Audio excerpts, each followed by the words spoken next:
솔직히 직장 생활을 하면서 멍청하고 센스가 부족한 부하 직원을 데리고 있으면 너무 답답하죠. 상사의 입장에서는 멍청한 부하 직원이 사고를 치거나 업무 분위기를 망칠까봐 두렵기도 하고요. 가끔은 멍청하고 건방진 부하 직원이 개념 없이 개길 때도 있죠. 항상 문제 아들이 사고를 치니까요. 학교에서 선생님에게 개기는 학생치고 공부 잘하는 학생은 없잖아요. 게다가 요즘 폭탄 같은 학생이나 부하 직원은 선생님이나 상사들이 먼저 조심하거나 알아서 피하죠. 자칫하면 그들의 자폭에 휘말릴 수도 있으니까요.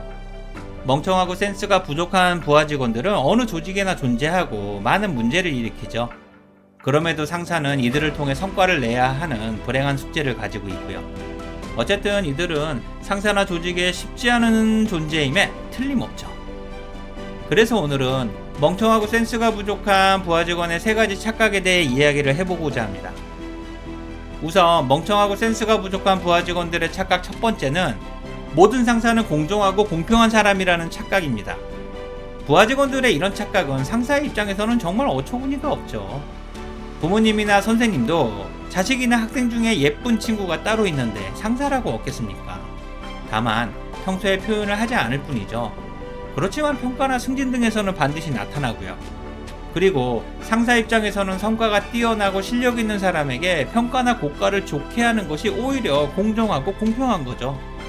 반대로 멍청하고 센스가 부족한 부하 직원들은 KPI나 여러가지 평가 기준에 의해 최하위 평가를 받게 되고요. 당연히 평가 결과에 대해 불만을 가지게 되죠. 억울하거나 공정하지 않다고 생각하고요. 사람은 누구나 자신에 대해서는 관대하게 생각하잖아요. 하지만 이런 생각 자체가 직장인으로서 자기 객관화가 부족한 모습이고요.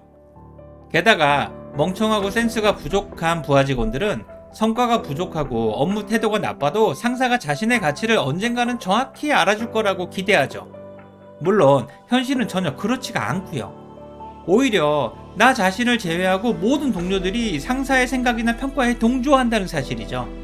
나의 성과가 나쁜 것은 상사의 문제라고 생각하지만 실제로는 자신의 문제고요.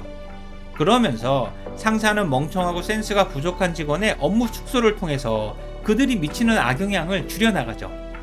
그래야 조직의 성과를 낼 수가 있으니까요. 이 과정에서 모든 직원들은 누가 문제고 앞으로 어떤 평가를 받을지 정확히 예상하게 되고요. 그럼에도 불구하고 멍청하고 센스가 부족한 부하 직원은 상사에게 공정한 평가를 기대하고 슬픈 결과를 확인하면서 좌절을 하죠. 멍청하고 센스가 부족한 부하 직원들의 착각 두 번째는 성과나 실력만 뛰어나면 직장 생활은 아무 문제가 없을 거라는 착각입니다.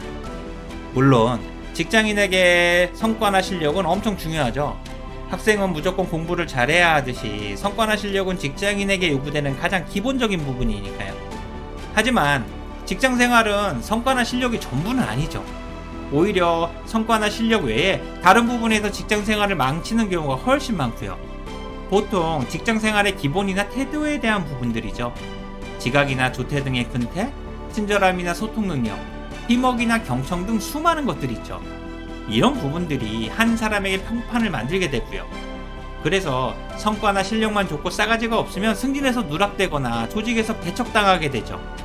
회사에서 직책이 높을수록 성과나 실력보다 리더십이나 다른 영역들이 훨씬 중요해지고요. 그리고 멍청하고 센스가 부족한 부하 직원들 중에는 사고만 안 치면 진급은 아무 문제 없다고 생각하는 친구들도 꽤 많죠. 이런 착각은 진짜 이기적이거나 어처구니 없는 꼰대들의 생각이고요. 물론 과거에 이런 시절이 있기는 했죠. 80년대와 90년대 고성장 시절에는 조직에만 충성하는 것이 당연했고 큰 문제만 없으면 연공서열에 의해 승진하던 시절도 분명히 있었으니까요. 어쩌면 지금도 이런 생각이 통하는 조직들이 있을지도 모릅니다. 하지만 경쟁이 당연하고 성과가 가장 중요한 조직에서는 어처구니 없는 착각이죠. 그럼에도 불구하고 지금도 사고만 안 치면 진급에 아무 문제가 없다고 생각하는 멍청한 직원들이 존재한다는 사실이고요. 솔직히 멍청한 건지 센스가 부족한 건지 잘 모르겠지만 지금의 시대에는 전혀 어울리지 않는 직장인들인 거죠. 멍청하고 센스가 부족한 부하 직원들의 착각 마지막 3번째는 상사가 시키는 것만 해도 중간은 갈 수 있고 직장 생활은 그 정도로 충분하다는 착각입니다. 물론 상사가 양아치거나 완벽주의자라서 시키는 일만 해도 벅찰 때가 있죠.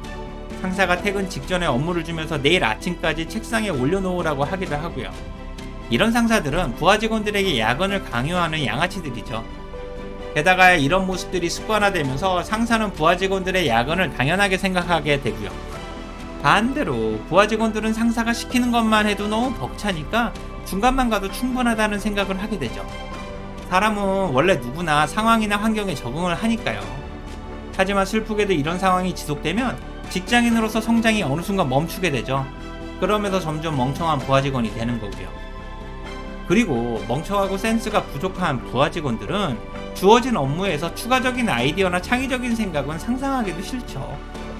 핵심 포인트나 상사의 기대를 뛰어넘겠다라는 생각은 사라진 지 이미 오래고요. 어리석게도 상사가 시키는 것만 해도 중간은 갈 수 있고 그것으로 충분하다는 착각을 하게 되죠. 그로 인해 실력이나 성과적인 면에서는 발전이 없게 되고요. 생각을 더해서 추가적인 업무를 만들어내는 자체가 말도 안 되는 거죠. 사실 그럴 마음도 전혀 없고요. 그러면서 조직 전체의 성과도 엉망이 되는 거죠. 그래서 저는 멍청하고 센스가 부족한 부하 직원들은 개인적인 태도에도 문제가 있지만 조직에서 만들어내는 부분이 더 크다고 생각합니다. 지금까지 멍청하고 센스가 부족한 부하 직원의 3가지 착각에 대해 이야기를 해봤습니다. 솔직히 이 3가지 착각을 보면 이들은 직장인으로서 너무 나이브해 보인다는 생각이 들죠. 요즘 누가 상사가 공정하길 기대하고 중간만 가려고 합니까? 오히려 경쟁에서는 절대로 져서는 안 되고 누구보다 이기적이어야 손해를 보지 않는다고 생각하기 때문에 절대로 이렇게 생각하지 않죠. 그리고 혹시라도 여러분들 중에 이렇게 생각하는 사람이 있다면 자신이 지금 어떤 직장인인지 반성해 볼 필요가 있습니다. 멍청하고 센스가 부족한 부하 직원들의 모습이 혹시 내가 아닌 남들의 모습이라는 생각 자체가 착각일 수도 있으니까요. 오늘 내용이 도움이 되셨다면 구독과 좋아요를 부탁드릴게요. 지금까지 직장스쿨 인지였습니다. 고맙습니다.